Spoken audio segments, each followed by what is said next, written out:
Hola, bienvenidos al Café Teológico. Tomen su taza de café y vamos a charlar un rato.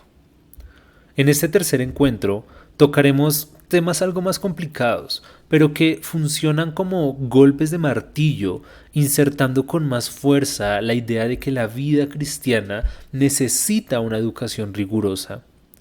Y para eso vamos a hablar de dos asuntos propiamente teológicos: la inconmensurabilidad de Dios y su encarnacionalidad. Usualmente cuando alguien quiere decir que nuestra creencia en Dios es infantil y estúpida, compara al Dios cristiano con los antiguos dioses griegos o con personajes de ficción. Pero de hecho, en muchos sentidos, el Dios cristiano es más parecido a algunas ideas filosóficas que a los dioses de la naturaleza y de las pasiones y características del mundo. Una de las particularidades de los dioses griegos es que se pueden identificar y diferenciar entre sí. Todos son poderosos y todos son dioses, pero cada uno tiene algo sobre lo cual ejerce su poder, y en ese sentido es posible establecer los límites entre el dominio de un dios y el dominio de otro. Y también es posible identificar cosas que están sobre uno u otro dios, bien sea un personaje más poderoso o alguna realidad como las emociones incontrolables. Pero el Dios de la Biblia no es así, porque no se trata de un Dios pequeño que controle un elemento de la realidad, ni tampoco de un ser muy poderoso, pero sometido a alguna ley o poder superior. El gran teólogo Karl Barth, padre de la neortodoxia, hablaba de Dios como totalmente otro, y no era el único. El teólogo ruso Sergei Bulgakov usa la expresión el gran no es para referirse a Dios. Y tampoco son innovadores, porque ya San Agustín decía, si lo comprendo, no es Dios. Y si seguimos buscando, vamos a encontrar palabras similares, por ejemplo en Job. Lo que todos ellos quieren expresar es que el Dios cristiano es tan grande que supera cualquier límite.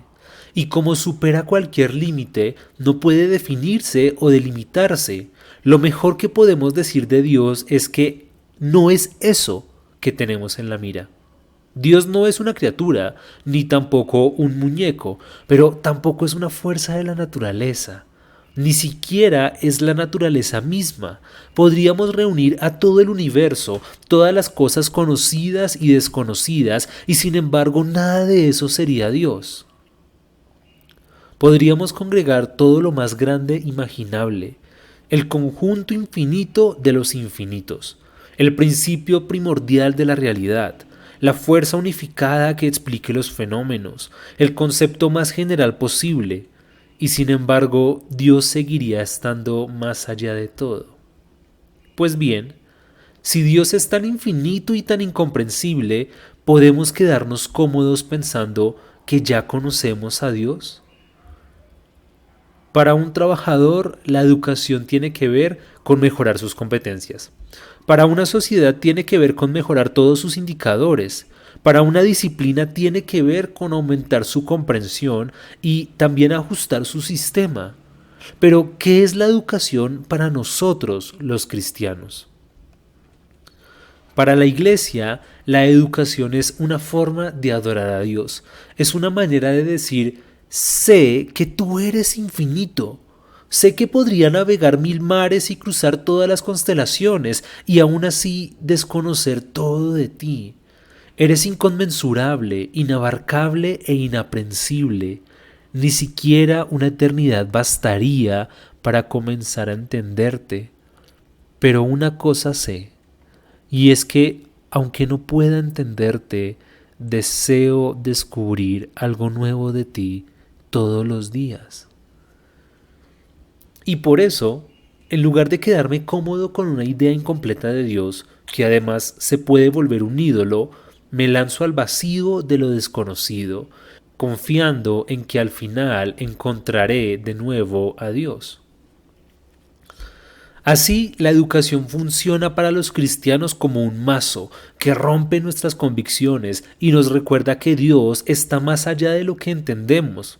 Nos obliga a romper las imágenes que nos formamos para redescubrir una y otra vez al Dios verdadero que siempre está más allá de nuestra comprensión.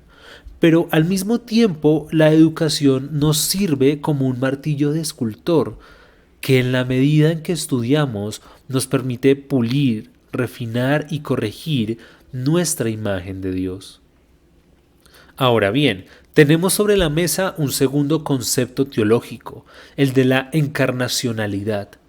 Veamos, desde el comienzo Dios se ha acercado al mundo con la intención de influir en el mundo.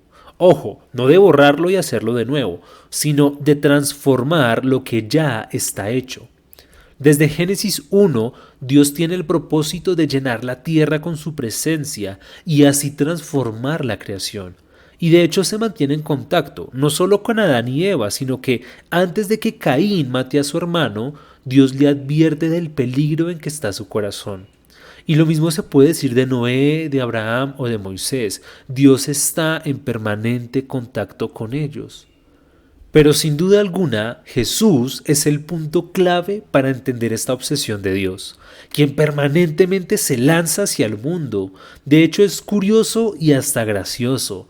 Muchos cristianos del siglo XX estaban obsesionados con escaparse del mundo, cuando la obsesión de Dios va en sentido contrario.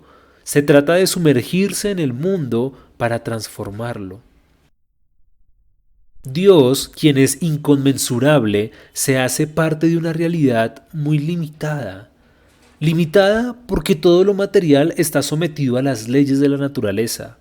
Limitada porque todos los seres humanos estamos sometidos a la muerte, la fragilidad y las emociones. Limitada porque un carpintero judío era pobre y sin acceso al poder político y además limitada porque estaban dominados por el imperio romano. Cuando nosotros pensamos en Dios transformando la realidad, nos imaginamos a un ser todopoderoso dando órdenes, haciendo que la tierra se mueva y el cielo cambie. Pero Jesús mostró otro camino. Dios transforma la realidad no como un imperio enorme y poderoso, sino como una semillita sembrada en la tierra. Se hace parte del mundo y sin hacer mucho escándalo va cambiando el mundo. La encarnacionalidad de Dios se trata de su carácter revelado, pues el Evangelio es una semilla que se siembra en la cultura y transforma la realidad desde sí misma. Y en ese sentido, nuestra responsabilidad como iglesia es entender muy bien cómo es esa cultura en la que está sembrado el Evangelio, porque nuestra comprensión del mal y del bien nos limita o también permite. Porque nuestra comprensión de la cultura nos limita o permite ser agentes transformadores del Evangelio.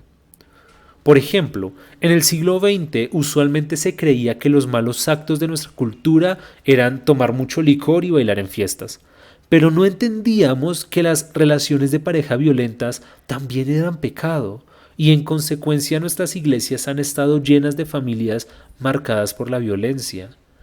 La educación nos permite sembrar el Evangelio con raíces fuertes para que la roca dura se convierta en campo fértil.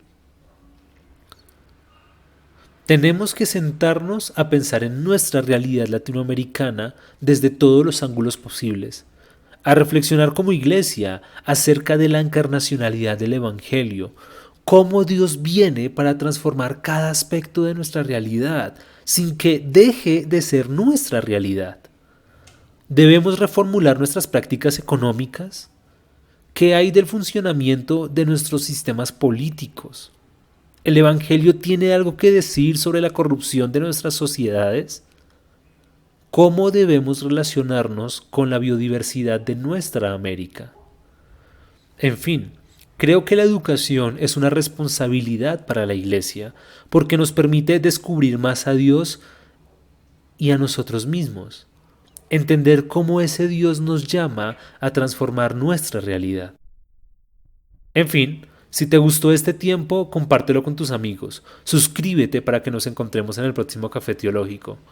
Hasta la próxima.